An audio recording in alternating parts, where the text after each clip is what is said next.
नमस्कार जोहार साथियों, मैं बादल स्वागत करता हूं आपका अपने YouTube चैनल में। जैसे सीजीएल मामले में जो है लगातार प्रगति हो रही है और प्रगति ऐसी हो रही है जिसको देख के जो छात्र हैं अब क्रॉस फिंगर्स्ड हैं। छात्रों के मन में जो है तमाम प्रकार की चीज़ें उठ रही हैं, कभी नेगेटिव तो कभी पॉजिटिव।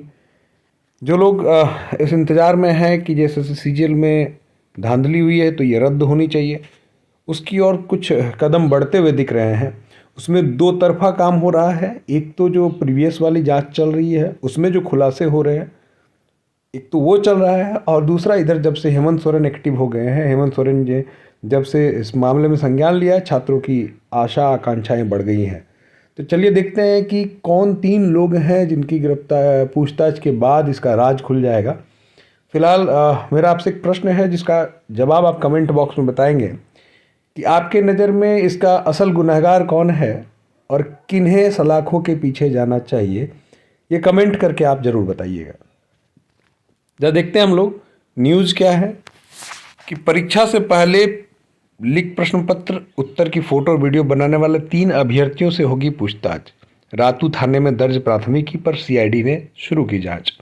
देखिए, प्राथमिकी में पेपर लीक से संबंधित 3 घटनाओं का जिक्र बताया है। परीक्षा से पूर्व अभ्यर्थी फ़ोन पर बात कर रहे थे और जेएसएससी सीजीएल परीक्षा जो 21-22 सितंबर को आयोजित की गई थी, उक्त मामले में रातू थाने में हजारीबाग निवासी राजेश प्रसाद की शिकायत पर दर्ज प्राथमिकी की जांच अपराध अनुसंधान विभाग सीआईडी ने शुरू कर दी है। दर्ज प्राथमिकी में 3 घटनाओं का जिक्र किया गया है। इन तीनों घटनाओं में मोबाइल से तस्वीर व वीडियो पूछताछ करेगी ताकि अनुसंधान आगे बढ़े।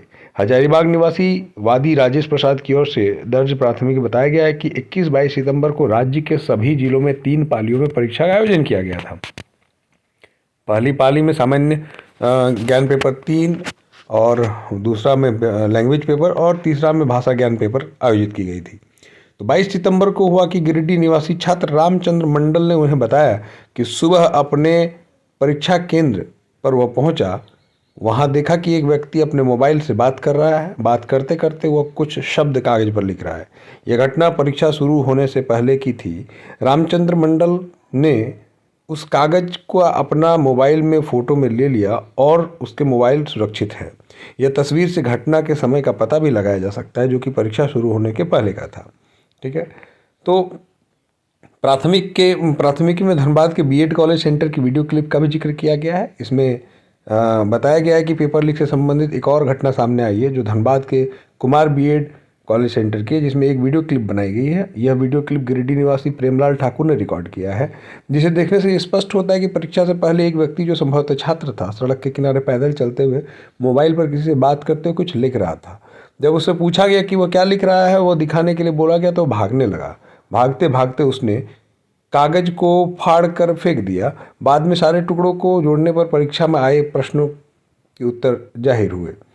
अब आसनसोल में किसी होटल व नियामतपुर के एक विवाह भवन में भी छात्रों को इकट्ठा करने की बात आई है।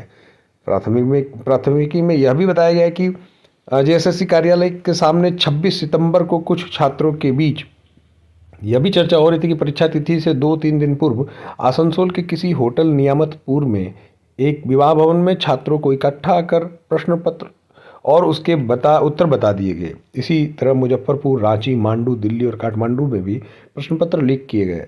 आरोप है कि एक बड़े वर्ग के अभ्यर्थी को परीक्षा के लिए प्रश्न पत्र उपलब्ध कर तैयारी कराएगी।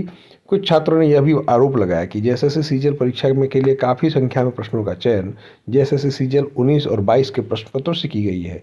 इन प्रश्नों को बड़े पैमाने पर लीक किया गया ताकि अभ्यर्थी लाभान्वित हो, और परीक्षा के तुरंत बाद आंसर की जारी की गई। जानबूझकर कुछ प्रश्नों के उत्तर गलत दिखाए गए ताकि आपत्ति दर्ज कराई जा सके। प्राथमिकी में यह भी आरोप है कि परीक्षा के दौरान इंटरनेट सेवाओं को बंद कराने का एक और संभावित कारण यह भी हो सकता है कि पूरी योजना फ़ोन के माध्यम से पूर्ण हो और किसी भी अभ्यर्थी को पेपर लीक होने की जानकारी जेएसएससी को देने का मौका न मिले। आरोप है कि सुनियोजित तरीके से इस षड्यंत्र में जेएसएससी के अधिकारी, कर्मचारी, एजेंसी और उच्च पदस्थ अधिकारी शामिल हैं, जो अपने मनचाहे लोगों को सरकारी पदों पर बैठाना चाहते हैं। तो ये आपने देखा कि साथ में यह भी देखिए कि मखमंद्रो सेंटर रातू में भी पेपर लीक। इस पेपर लीक संबंधित एक और घटना मखमंद्रो सेंटर रातू से सामने आई, जहां एक और अभ्यर्थी ने अपने मोबाइल से बात करते हुए एक कागज पर कुछ लिख रहा था। हजारीबाग निवासी आशीष कुमार ने छात्र से लिखे हुए प्रश्न का उत्तर अखबार पर लिख लिया, साथ ही उस अखबार को यह भी सुरक्षित रख लिया। यह भी घटना परीक्षा शुरू होने के पहले की है। इन तीनों घटनाओं से स्पष्ट होता है कि परीक्षा प्रारंभ होने के पहले ही प्रश्न पत्र लीक हो गया था। तो आप जिस प्रकार से देख रहे हैं जो प्रगति हो रही है और जो जांच शुरू हुई है सीआईडी जांच में जो चीज़ें निकल कर आई हैं सामने, अब कहीं ना कहीं चीज़ें अगर स्पष्ट हो जाती हैं तो छात्रों को ये आशा जगती है कि ये परीक्षा रद्द हो जाएगी। फिलहाल ये देखने वाली बात होगी कि सीएम ने भी इस पर संज्ञान लिया है और जैसे जैसे जांच की प्रगति आगे बढ़ती है और जैसे जैसे इसकी सत्यता निकल कर सामने आती है, तब ही पता चल पाएगा कि इसका आगे का कदम क्या होगा, आगे इस पर क्या कार्रवाई हो सकती है। फिलहाल जैसा मैंने कहा कि झारखंड के छात्र फिंगर क्रॉस्ड हैं और इंतज़ार कर रहे हैं उस घड़ी का कि कब चीज़ें स्पष्ट हों, कब चीज़ें की सत्यता जो साबित हो सके और फिर दोषियों पर भी कार्रवाई होनी चाहिए। क्योंकि झारखंड में इतना बड़ा कड़ा कानून बना हुआ है, इस कानून के आधार पर अगर दोषियों पर कार्रवाई होती है तो आगे से भविष्य के लिए लोगों का मनोबल गिरेगा, मनोबल टूटेगा कि इस प्रकार के जघन्य अपराध ना कर सके।